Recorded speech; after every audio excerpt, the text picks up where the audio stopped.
Labadiena, mano vardas Tomas Lagnavičius ir šiandieną mes kalbam apie sėkmės psichologiją. Tai mūsų ketvirtasis susitikimas. Šiandieną dar 3 principai, kurie padės jums pasiekti sėkmę ir laimę. Pirma, jūs neturit patikti visiems, jūs neprivalot patikti visiems. Jūs nesat idealus kažkoks žmogus, kuris turi prisitaikyti prie bet kurio skonio. Jūs galite būti tokiu, kokiu jūs norite.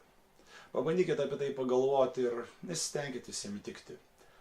Sekantis principas, kurio reikia laikytis, tai pirmas, kurkit save tokį, kokį jūs norit.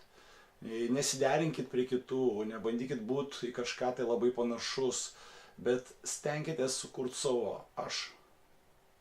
Ir trečiasis principas, apie kurį norėčiau pasikalbėti, turėkit daug teigiamų pavyzdžių. Pagalvokit, kaip jie tapo sėkmingi, kokiu būdu jie tai padarė, ką jie darė kitaip negu kiti žmonės, kurie galbūt nėra labai sėkmingi. Suraskite tas stipriasis jų pusės ir pabandykit patys išmokti ir realizuoti. Pabandykit pritaikyti šitos 3 principus ir pažiūrėsim, kas gausis. Susitiksim vėliau. Iki malonaus.